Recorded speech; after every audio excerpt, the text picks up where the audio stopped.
Welcome to Rewatch and Rank. On this channel, we rewatch older TV shows, provide a summary and opinion on the episode before ranking each episode against each other. And today's episode is One Punch Man Season 2, Episode 18, The Monster Uprising. The episode in a nutshell is just a brief reminder of what happened within this episode. So we start the episode with the tournament, and we have Suryu, who's facing Lightning Max, who is entering the tournament because the Deep Sea King caused him some trauma and he wants to get stronger so that he can defeat monsters like the Deep Sea King. Unfortunately, he is defeated pretty quickly by Suryu. Snek also entered the tournament for a similar reason to Lightning Max, where he's been getting defeated more and more frequently, even though in the past he used to be very strong. And this, of course, leads him to attempting to fight, and he does manage to defeat his first opponent. However, when he does end up fighting Suryu after that, he is defeated again fairly quickly because Suryu has decided one-sidedly that he is going to be like Sonic and rival Saitama, though he thinks it's Sharanko that he's one-sidedly rivaling with. But because Saitama defeats his first two opponents in the matches with one hit, Suryu decides that he's going to do that too, and that's unfortunate for Snek, who is the first to be, and Max, who also get defeated in one move by Suryu. Then we have like some of the other competitors going back and forth, including Sourface, until eventually we get to what's happening outside. So what's happening outside, of course, is that the various monsters are still fighting various heroes in various places throughout the various cities.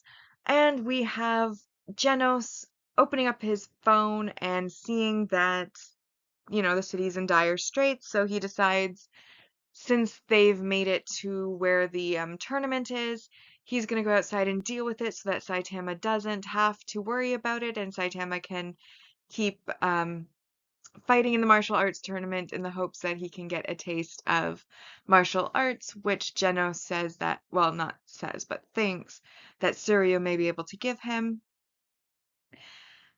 And so Genos goes out and he defeats a series of monsters until eventually he finds himself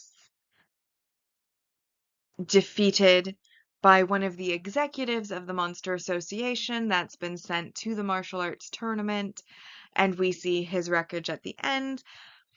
Among the various heroes fighting various monsters, we had Fubuki and her minions showing up last episode to defeat Do-S after Do-S had already taken over all of the heroes that had been sent to defeat her, making them all her slaves. And then we find out that Fubuki's men have all been turned into slaves as well, and she's trying to defeat Do-S while also trying to not harm her followers who have become slaves at this point, or mind controlled. And then as they're fighting, Tatsumaki shows up, basically because she was able to feel Fubuki's pain when she was attacked. She shows up, killing all the monsters on the way, and then Fubuki tells her not to hurt her men, and so Fubuki throws them all into a wall and says that it barely counted as an attack. So she didn't, in fact, attack them because that barely counted. But while they're distracted, the monsters do get away. And then, of course, we see various other locations, like the hospital being attacked, where some of the heroes that were in the hospital are gathering. We see the prison being attacked, but Pretty Prisoner has already apparently escaped, or so that monster is told. And then at the very end, we get the scene with the executives of the Monster Association. I don't know why I had a brain freeze there, but we see the executives of the Monster Association giving a report of what kind of successes they've had so far with regards to their big debut. And they list off some of the ones that they've defeated so far, which of course includes like the Metal Bat, the Metal Knight's drone, Genos. And that is also where we learn that one of the executives, the one that defeated Genos, is on his way to the martial arts tournament to cause chaos, apparently.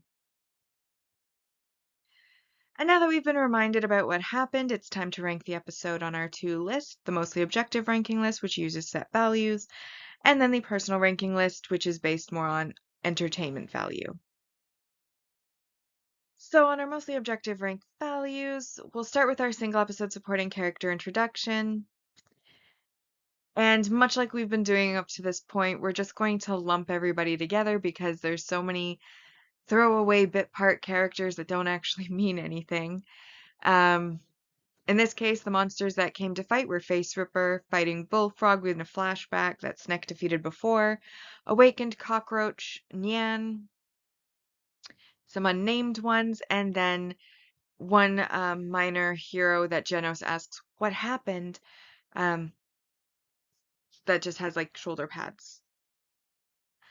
Then we have our multi-episode supporting character introductions, and again, I'm lumping them together, and these are the executives of the Monster Association. You have Goro,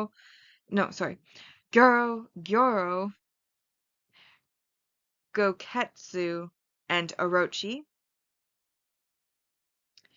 And so that basically brings us to 3 points, and then we have our multi-season main character growth. And this is where we learned that Genos has undergone an upgrade that he was a little bit unsure about at first, but Dr. Kusuno gave the advice to add it, and so he did so. And it turns out that out of his ankles now he can drop out some adhesive, and it is revealed that the reason he was worried about adding this particular feature is because it was to help him with high-speed opponents, but by adding it, it was like accepting that Sonic was too fast for him, showing that he's sort of started another one-sided rivalry with Sonic, who has a one-sided rivalry with Saitama, alongside Suryu, who also has a one-sided rivalry happening with Saitama. And it turns out it was actually a good idea because he does use that adhesive to slow down the awakened cockroach, which was a very fast monster, allowing him to defeat him. And with that 4 points, it brings us to 7, making this a 7 out of 10 episode. And so our season ranking so far in the mostly objective ranking, in first we have the human monster, The Hunt Begins, the Metal Bat, Return of the Hero, the martial arts tournament, and then in 6, the Monster Uprising.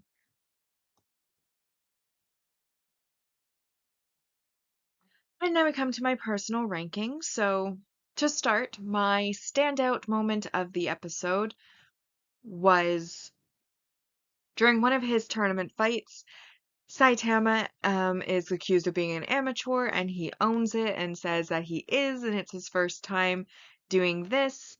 Of course, he means martial arts, but the opponent is assuming tournament, since everyone who's in there should be a martial artist. But he then decides to give him a lesson.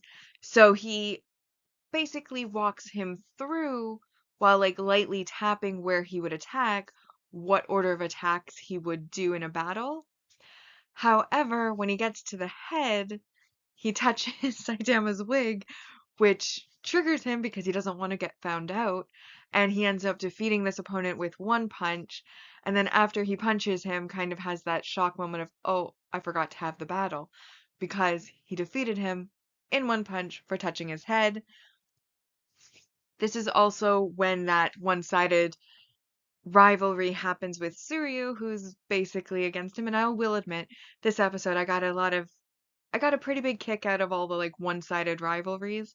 I mean, I always enjoyed that Sonic had a one-sided rivalry with Saitama, but now we find out that, like Genos has actually put an adhesive into his build because he has trouble with Sonic's speed, so he has a bit of a rivalry there because he doesn't want to admit that he has a problem with fighting Sonic, and obviously thinks he's going to fight Sonic again at some point, so that's where the rivalry part comes in. Sonic obviously always had a rivalry with Saitama, but now Suryu has also one-sidedly decided that, if Saitama's going around defeating all the opponents with one hit, then I also must defeat my opponents with one move, and has that going on, which of course Saitama's completely oblivious to. So overall, there were some funny moments. Obviously, it's also nice to see the sisterly interaction between Fubuki and Tatsumaki, how as soon as Fubuki gets injured, Tatsumaki can feel it through their Esper abilities and immediately heads over, killing all of the um, monsters along the way.